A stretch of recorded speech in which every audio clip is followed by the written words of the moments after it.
মনে হচ্ছে মুজাহিদ ভাইয়ের কথা, আবার মনে হচ্ছিল নিজামী ভাইয়ের কথা। আমাকে তারা অত্যন্ত স্নেহ করতেন, কারণ তখন জিনেদা ক্যাট কলেজে পড়তাম, ভালো রেজাল্ট করলাম ম্যাট্রিক ইন্টারমিডিয়েটে। তারা নিজের ছোট ভাইয়ের মতো করে যখন শিবির ওপেন হলো ৭৭ সালে, ব্যক্তিগতভাবে তারা আমাকে স্নেহ করতেন। তাই আজহার ভাইয়ের পাশে বসে, আজহার ভাইয়ের সাথে অনেক স্মৃতি আছে আমার। ঢাকা বিশ্ববিদ্যালয়ে তখন আমরা নির্বাচন করেছি, কেন জানি আজকে শুধু ওদের কথা বারবার চলে আসছে। আপনারা অনেক ভালো ভালো বক্তা আছেন, কথা বলবেন, আমি মনে হয় আজকে কথা বলতে পারবো না, দুই একটা কথা বলার চেষ্টা করব। অনেকে বলছেন যে আমার সাথে দেখা করতে গেলে নাকি ভিসা করে টিকিট কেটে লন্ডনে যাওয়া লাগবে। আপনারা ভিসা টিকিট কেটে কাটছেন, আজকে হাত উঠান। আমি আপনাদের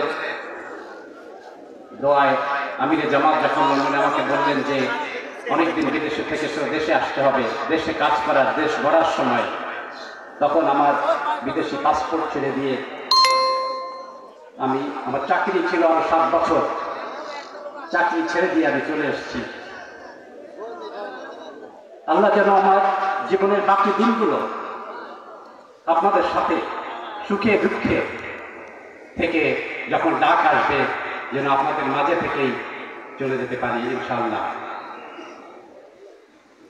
46 বছর আগে আদ্দিন হাসপাতাল শুরু করেছিলাম, ছোট্ট একটা ঘর ভাড়া করে আমার মনে আছে।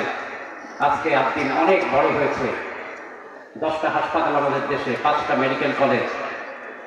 আমরা মাঝখানে মেডিকেল ক্যাম্প করেছি, প্রায় 50,000 রোগী দেখেছি, 5,000 চশমা দিয়েছি, 1200 রোগীর চিকিৎসা, চোখের অপারেশন করেছি আল্লাহর রহমতে।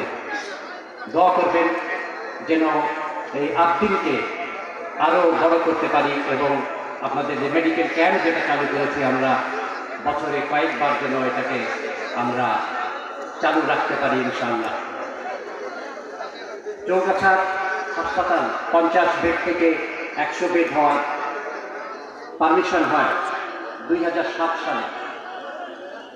24 সাল পর্যন্ত, আজকে 25 সাল, এটা কিন্তু চালু হয়নি। চৌগাছার শ্রেষ্ঠ সন্তান নাসিবুল শেলি ভাইকে আমি জিজ্ঞেস করেছিলাম, শেলি ভাই কেন এতদিন লাগছে?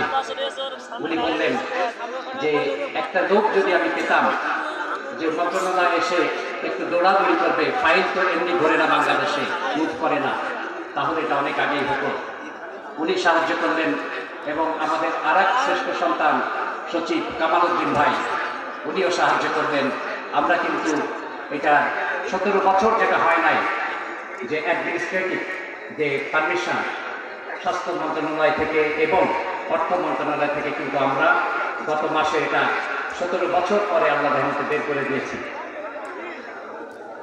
জামাতে ইসলামীর অনেকগুলো মূল যে আমাদের এজেন্ডা আছে, আমরা যেগুলোর কাজ বেশি করে করতে চাই, চাঁদাবাজ বন্ধ করা, টেন্ডারবাজি বন্ধ করা, এগুলোর কথা ভাইরা বলেছেন, এটা আমি বলবো না।